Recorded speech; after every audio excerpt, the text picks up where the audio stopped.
En este momento, hermanos, estoy ya haciendo la grabación del devocional para que podamos compartirla posteriormente en YouTube. El mensaje, hermanos, el devocional de esta noche se llama El pecado de no orar por otros, ¿sí? Y quisiera que pudiéramos tener, ahorita no va a proyectar los versículos, pero ustedes los pueden tener allí en Primera de Samuel, capítulo 12, versículo 23. Yo voy a dar lectura, hermano, no se preocupen, pero sí me gustaría que ustedes pudieran checarlos posteriormente. Dice la palabra de Dios. Así que lejos sea de mí que peque yo contra Jehová, cesando de rogar por vosotros, antes os instruiré en el camino bueno y recto. Es interesante, hermanos, esta oración proviene de Samuel. Samuel, ¿quién fue Samuel? Bueno, fue el último de los jueces del pueblo de Israel. Posteriormente sabemos que tuvieron reyes, pero aquí hay algo muy interesante, ¿verdad?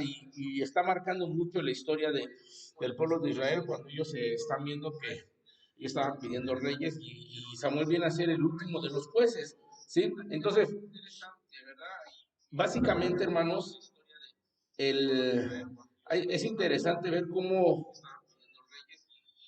él fue el primero de sus profetas, hermanos, que fue dedicado a Dios por su mamá, ¿verdad? Aún antes de haberlo concebido.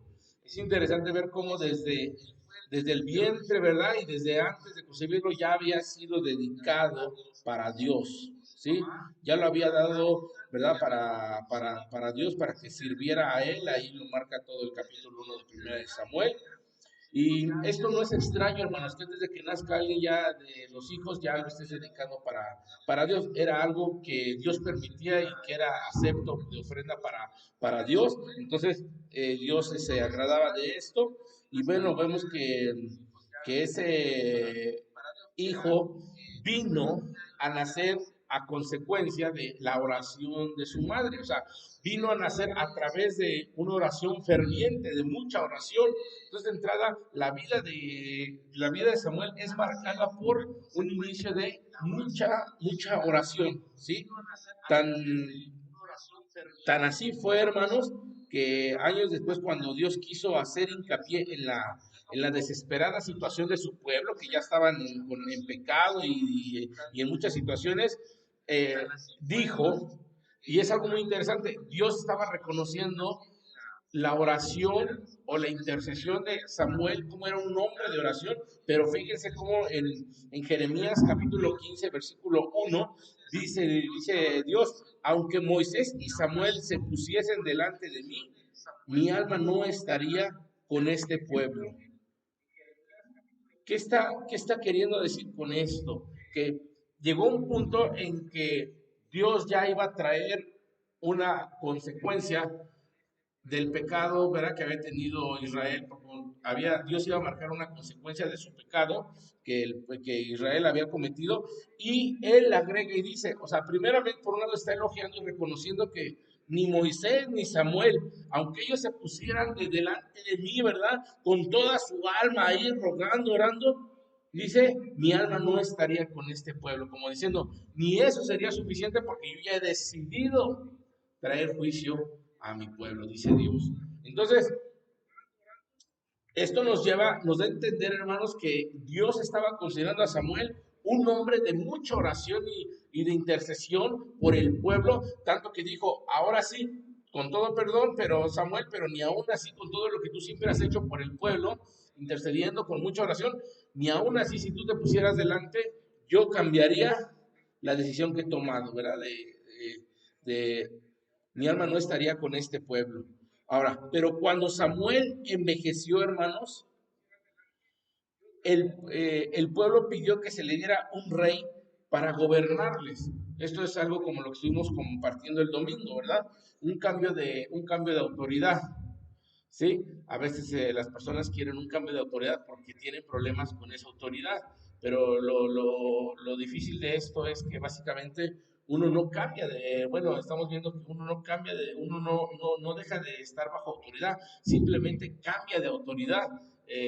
Por ejemplo, las señoritas, ¿verdad? Las mujeres cuando llegan a una etapa madura, cuando ellas llegan, su autoridad son sus padres, cuando llegan a casarse, esa autoridad delante de Dios cambia y ahora es su esposo, ¿sí? Ahora no porque sean solteras, sino porque sean, o no sé, viudas han dejado de tener una autoridad, siempre tenemos una autoridad en nuestra vida. En este caso también, hermanos, uno sale de su casa, uno se casa y deja de ser la autoridad de mis padres, pero yo tengo una autoridad en mi vida espiritual. Primeramente tenemos a Dios, pero a través tengo un pastor en mi vida que también es mi autoridad y seguimos teniendo siempre una autoridad en nuestra vida. Entonces, y muchos dicen, bueno, yo me alejo de Dios, me separo de Él, porque yo no quiero que la iglesia, ni el pastor, ni nadie sea mi autoridad. Y eso es lo que tú crees, que dejas de que ya no tengas autoridad, pero al salirte y al irte del mundo, ¿sabes qué? Tu autoridad viene a ser, eres esclavo del pecado, y esa viene a ser tu autoridad, ellos son los que tienen autoridad sobre ti, el mismo pecado, el mismo mundo. Entonces, no nos engañemos, siempre hay una autoridad por encima de ti, hermano. Así que, bueno, entendiendo esto, aquí vemos cómo el pueblo de Israel estaba pidiendo un rey para que les gobernara cuando ya tenían una autoridad en su vida, que era Dios. Pero ellos pedían ahora, querían un rey. No, mejor que nos gobierne un rey. Entonces, esto trajo entristecimiento a Samuel, ¿sí? Pero Samuel oró sobre este asunto, como el pueblo estaba pidiendo por un rey. Y Jehová le dijo que escuchara la voz del pueblo. Mismo Jehová le dijo, escucha al pueblo, ¿ok? ¿Por qué? Porque de alguna manera yo creo que sabía que el pueblo no iba a cambiar de opinión y Dios lo permitió. Y entonces en primera de Samuel capítulo 8, ¿verdad? Como lo tiene ahí en el versículo 6, 8, 6, dice, pero no agradó a Samuel esta palabra que dijeron, danos un rey que nos juzgue, y Samuel oró a Jehová. Y dijo Jehová a Samuel, oye la voz del pueblo en todo lo que te digan, porque no te han desechado a ti, sino a mí me han desechado para que no reine sobre ellos. Entonces, ¿qué está pasando aquí? Que en el pueblo de Israel había de alguna manera pedido que tuvieran algún gobernante sobre ellos, en este caso un rey, porque no querían que fuera su autoridad Dios mismo, sino querían a un hombre. Y Samuel por eso intercedió, pero Dios deja muy claro el asunto y dice, ¿sabes qué? No te han desechado a ti, me han desechado a mí. Y eso es algo muy interesante, hermanos. Cuando a veces las personas también, y tal vez es un paréntesis, pero nosotros dejamos la autoridad que Dios ha puesto en nuestras vidas, es la misma aplicación. No hemos desechado a los padres, hemos desechado a Dios. No hemos desechado al pastor, no hemos desechado a la iglesia, hemos desechado a Dios. Sí, eso que quede claro, porque la autoridad ha sido puesta de parte de Dios. Cuando nosotros echamos nuestras autoridades gobernantes, los que tenemos por encima en este gobierno, en este país, no hemos desechado a esas autoridades gobernantes, hemos desechado a Dios. Esto que quede claro, porque Dios es el que tanto ha puesto reyes, ha puesto gobernantes, ha puesto esos padres para que dirijan ese hogar, ha puesto ese pastor. Entonces, cuando nosotros queremos salir de esa autoridad, no hemos desechado esa autoridad, hemos desechado a Dios, es lo que está diciendo, ¿sí? Y bueno, y sigamos viendo, este no es un paréntesis. Así que fue Samuel y dice que terminó ungiendo a quién, a Saúl como rey de Israel, pero poco tiempo después Dios manifestó su desagrado con la decisión del pueblo mediante el envío. ¿Saben qué fue? Dios trajo juicio y él envió truenos y aguaceros. Entonces ahí nos dice la palabra de Dios en primera de Samuel capítulo 12, versículo 18. Dice, y Samuel clamó a Jehová, y Jehová dio truenos y lluvias en aquel día, y todo el pueblo tuvo gran temor de Jehová y de Samuel. Y el versículo 19 dice, entonces dijo todo el pueblo a Samuel, ruega por tus siervos a Jehová tu Dios para que no muramos, porque a todos nuestros pecados hemos añadido este mal de pedir rey para nosotros. ¿Qué estaba pasando? Que creían que tarde que temprano fue mostrado el pecado de este pueblo. Y el pueblo terminó reconociendo que la causa de ese juicio era por su pecado, el haber desechado a Dios y haber pedido a un hombre como autoridad en sus vidas. ¿Sí? Y eso trajo unas consecuencias tremendas, tanto que fueron con Samuel y le decían, te pedimos que ruegues por nosotros a tu Dios, ya no era el Dios de Israel, era el Dios de Samuel, ¿no? ruega por nosotros para que quite esto de nosotros. Y estaban reconociendo su pecado. Entonces, ¿qué hizo Samuel? ¿Qué hizo Samuel? Samuel les dijo en el capítulo 12, versículo 23, dice, así que lejos sea de mí que peque yo contra Jehová, cesando de rogar por vosotros.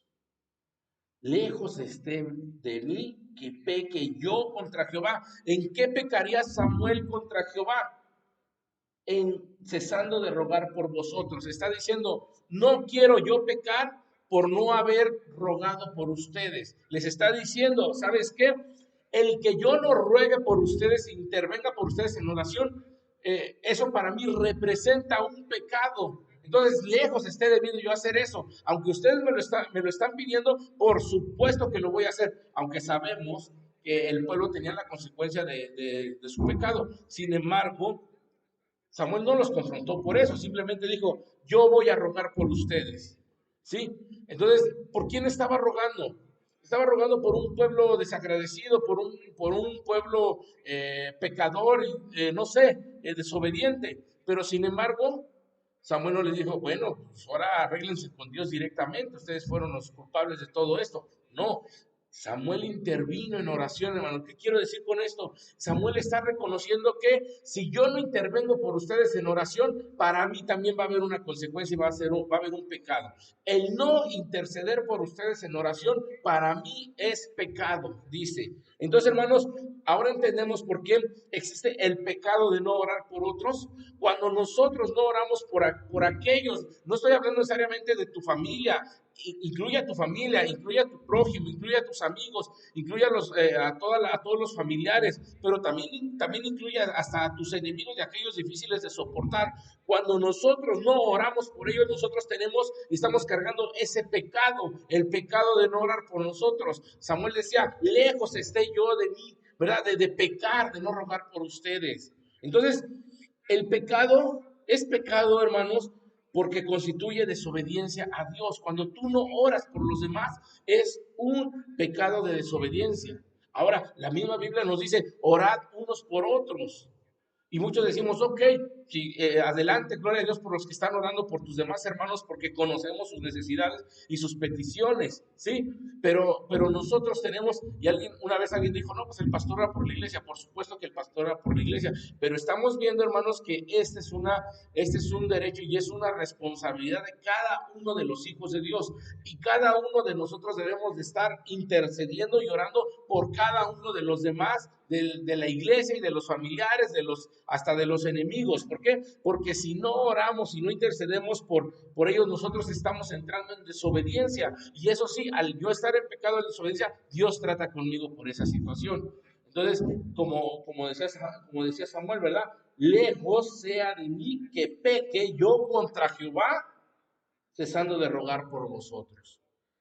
Hermanos, dejar de orar por otros es desobedecer la enseñanza de Cristo en la oración modelo. Ustedes la conocen en Mateo 6, 9, 13.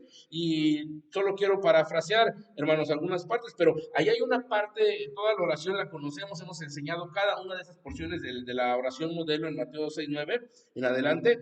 Y básicamente nos habla de santificado sea tu nombre, venga tu reino, sea tu voluntad, etcétera. Y termina ahí, ¿verdad? Hablando incluso del pan nuestro de cada día, dánoslo hoy. Perdona nuestras deudas, no nos metas en tentación, mas líbranos del mal. Hermanos, aquí estamos viendo que dejar de orar por otros es hacer caso omiso a la oración modelo, a esa oración modelo. Si tú no oras por todo eso, también estás haciendo caso omiso a esa oración modelo, hermanos. Dejar de orar por otros es desobedecer también a otras enseñanzas ahí en el Nuevo Testamento. Por ejemplo, en Lucas 6, 28, para que ustedes lo vean, no lo voy a leer para que podamos avanzar. Cristo nos manda orar por nuestros enemigos. Apúntenlo, hermanos. Lucas 6, 28, Cristo nos manda orar por nuestros enemigos.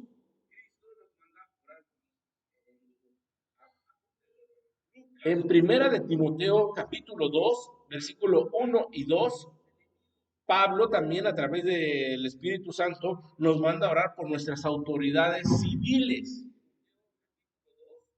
¿Sí? Nuestras autoridades civiles, todos los que son nuestras autoridades civiles, en este caso puede ser hasta tu propio jefe, tu propio compañero de trabajo, tu propio director, ¿verdad? Gerente, qué sé yo, nos manda a orar por sus autoridades civiles. ¿Alguna vez has orado por tu jefe? Sí, hermanos. Y podemos seguir leyendo para que veamos esto un poquito más, hermanos, porque también la palabra de Dios nos manda que oremos, por ejemplo, por nuestro gobierno. Por en este caso lo que aplica es nuestro presidente. ¿Quién ha orado por el presidente, hermanos? Ah, no, pues no, no, al contrario, si lo viera, lo pateo, no, hermanos. ¿Sabes qué? La Biblia manda a través, y nuestro Señor Jesucristo es muy claro que también debemos de orar por nuestras autoridades y nuestro gobierno, hermanos. ¿Sí? En Santiago 5, versículo 14 en adelante, también ahí nos dice que el hermano, habla del hermano de Cristo, ¿sí? Santiago, y nos dice y nos manda y nos ordena orar por los enfermos. O sea que también yo tengo la necesidad y tengo la obligación de orar por los enfermos. Por supuesto que me gustaría saber quiénes son los enfermos de la iglesia los que están cerca de ti, que están enfermos para orar por ellos. Ahora, también esto es parte de, si tú no compartes tu necesidad, tu petición, no sé en específico orar, yo puedo orar por los enfermos, pero si no nos dices cuál es la situación específica, ¿cómo saberla? ¿Verdad? Por eso necesitamos también tener ese tiempo de oración, ese tiempo de servicio, de oración para compartir nuestras peticiones, necesitamos tener comunicación en este caso hasta con su pastor para que puedan hacerle saber qué necesidad tienen, hermanos. ¿Sí? Yo sé que digas, no, pues es obligación del pastor, el pastor es el que me tiene que llamar, el pastor tiene que saber cómo estoy, y si él no me llama, yo no le voy a hablar, y ya tenemos 1, 2, 3, 4, 5 meses, como él no me ha llamado, yo tampoco le voy a llamar. Hermano, nosotros necesitamos saber las necesidades, ¿sí? Hermano, si yo estoy enfermo, si yo soy el interesado, yo necesito hacerles saber a mis hermanos cuál es mi necesidad para que ellos puedan estar orando también. ¿Sí, hermanos? Entonces, necesitamos aprender y necesitamos también entrar en este orden, en esta disciplina, porque lo manda nuestro Señor, hermanos, el Señor Jesucristo. ¿Sí? Es necesario, hermanos, que nosotros regresemos y salgamos de esa desobediencia hacia Dios, porque no, ¿verdad? Porque probablemente no estamos orando por los demás. Recuerden, hermanos, es pecado no orar por otros, ¿sí? Hay un pecado, hermanos, y quiero decirte que es pecado porque constituye indiferencia para con las necesidades de los otros. O sea, que para pronto, hermano, el que tú no ores por esa persona, por esa situación, también estás creando una indiferencia. O sea, no te interesa si ellos tienen para comer, si ellos tienen para vestir. Eso te crea a ti una indiferencia, hermano, ¿sí? Y entonces tenemos la parábola del buen samaritano que nos habla ahí en Lucas capítulo 10, versículo 29 en adelante. Son 10 versículos que nos hablan de esta parábola, hermanos. Y ahí tú vas a ver cómo Dios condena toda indiferencia hacia las necesidades ajenas, ¿sí? Como a mí no me está pasando, pues entonces estoy bien. Eso también lo hemos enseñado ampliamente, hermanos, por ejemplo, las necesidades que tiene la iglesia, ¿sí? La iglesia del Señor. La iglesia tiene propias necesidades, hermanos, pero ¿qué dices? ¿Sabes qué? Mientras yo esté bien en mi casa y ahí vamos saliendo al día, no me interesan las necesidades que tenga la iglesia. Yo, con el que yo vaya saliendo adelante es suficiente. Esa indiferencia, hermanos, también nos marca la Biblia, que también es pecado, hermanos, ¿sí? Así que la suprema necesidad de toda persona es su necesidad espiritual, hermanos. Así de sencillo.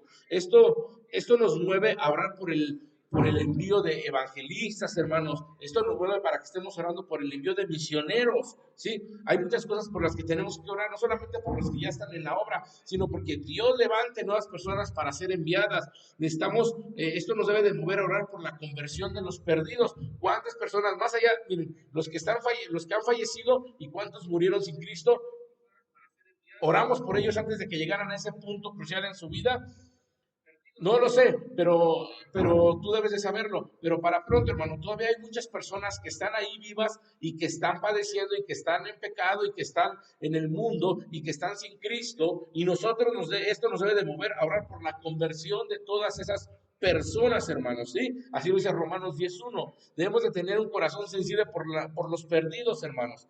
Tenemos también, y esto nos debe de mover a orar por el desarrollo espiritual de los salvos. No solamente necesitamos orar por las necesidades, hermano. Yo oro por tus necesidades, pero también tengo que orar por tu desarrollo espiritual. Necesitamos orar porque por cuánto está creciendo mi hermano. Señor, te pido por su vida espiritual, que a través de este mensaje él pueda crecer, él pueda llegar a tu voluntad, Señor. Y estar orando unos por otros, hermanos, en ese desarrollo. Y más aún ahorita en este momento, porque las personas se han enfriado más que nunca, hermanos. ¿Sí?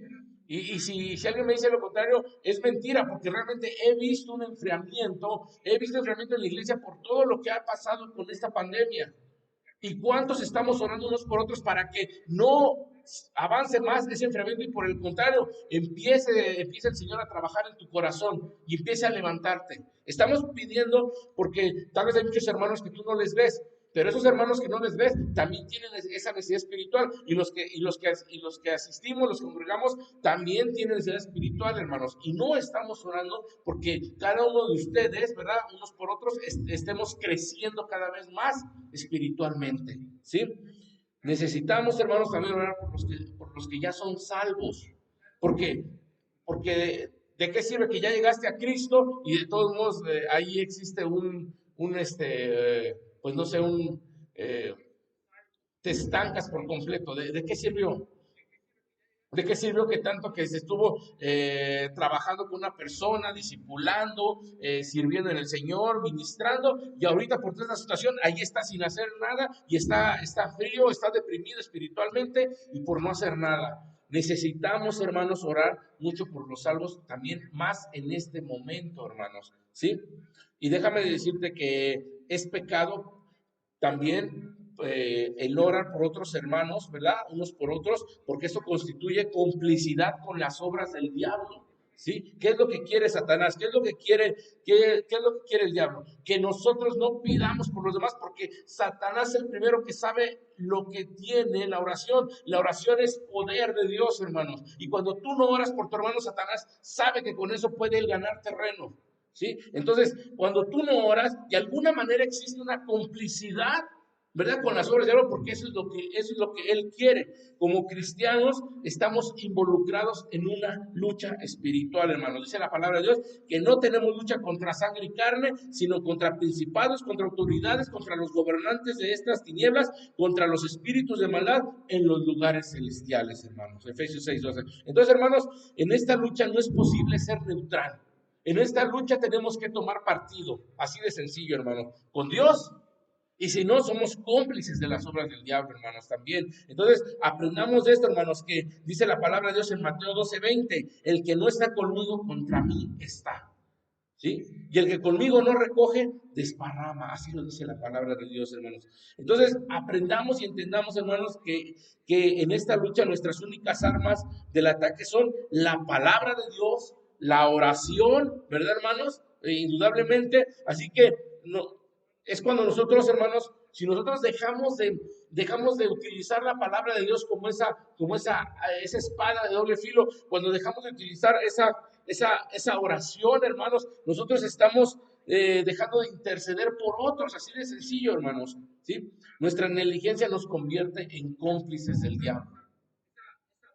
Así que, hermanos, cuando somos culpables de no estar orando por otros, debemos hacer tres cosas. Y esto es lo que yo quiero compartirte, estos tres breves consejos. Si tú has dejado de orar por otros y has dado buenos ejemplos de las cosas que debes estar orando por tus hermanos, ¿sí? Y si tú lo has dejado de hacer, primeramente, ¿sabes qué, hermano? Debemos y dice la palabra de Dios, confesar nuestro pecado a Dios y aceptar por fe su perdón, ¿sí? Así lo dice también en Primera de Juan 1:9, confesando nuestros pecados. Hermanos, segundo, debemos de pedir a Dios que nos haga saber quiénes son las personas inconversas por las cuales Él desea que oremos. Eso es muy sencillo. O sea, no solamente es orar porque, Señor, pues por todos los que no te conocen, que alguien les hable, no, hermanos. Señor, muéstrame quiénes son por las personas que tú quieres que esté orando, hermanos. Si cada uno de nosotros agarrara a cierto número de personas, ¿sabes qué? Yo voy a estar orando por estos inconversos. De alguna manera Dios me reveló la necesidad en este hombre, es mi vecino, este es mi jefe, este es mi primo, este es mi sobrino, este es mi... Y esto va más allá incluso de tu padre o tu hermano. Simplemente que Dios te muestre quiénes son por los que tú tienes que estar orando para que ellos doblen rodilla delante del Señor. Has orado al Señor pidiendo al que te muestre por quiénes debes tú estar orando, porque la necesidad es mucha, hermanos, sabemos. O sea, solamente es cuestión de que salgas tantito y ahí está toda la necesidad, cuántas personas requieren de Cristo. Pero tú dices, no, cuando tú ves todas esas personas que son miles, millones, tú dices, ¿qué puedo hacer yo? Yo solamente soy uno. ¿Qué puedo hacer yo? Entonces, necesitas orar a Dios para que Dios te revele y te diga, va, tú quiero que estés orando por este y por este. Para que tú estés ahí enfocado en eso, hermano. Porque es como nosotros debemos de hacer. Nuestra oración debe ser enfocada. Decidir, ¿sabes qué? Es por esta persona, por él. Se llama fulanito y vamos a estar orando por él. Voy a estar orando por él para que llegue a Cristo. Eso es, hermano. Necesitamos enfocar. Entonces, debemos de pedir a Dios que nos haga saber quiénes son las personas inconversas por las cuales Él desea que estemos orando. Y tercero, hermanos, debemos de empezar a orar por esas personas con regularidad, pidiendo que el Espíritu Santo les convenza de pecado. Así es, hermano. ¿Por qué? Porque sabes qué? Que lleguen a Cristo. Te pido que este hombre llegue a Cristo. Señor, convéncele de pecado. Muéstrale su pecado. Que él sepa en qué está pecando para que sienta esa necesidad de ti. De otra manera, ¿cómo va a llegar a Cristo si él cree que está en su modo de creencia o su estilo de vida? Él dice, estoy bien, no necesito a Dios. Muéstrale su pecado a esa persona para que te busque, Señor. Eso es lo que necesitamos estar orando. Sí, hermanos, la palabra de Dios nos muestra y no tiene nada malo decir, Señor, muéstrale su pecado a mi padre, a mi hermano, a mi esposa, para que llegue a Cristo, Señor, te lo pido.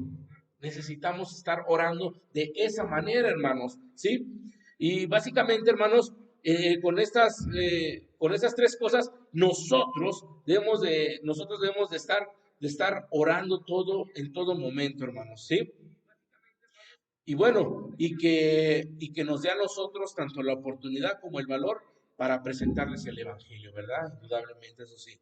Así que, hermanos, con estas peticiones, ¿están de acuerdo con la voluntad divina, hermanos? Porque realmente podemos estar seguros de que Dios las contestará. Dice, y vámonos ahí a Primera de Juan 5:14. Quiero terminar con este pasaje. Primera de Juan 5.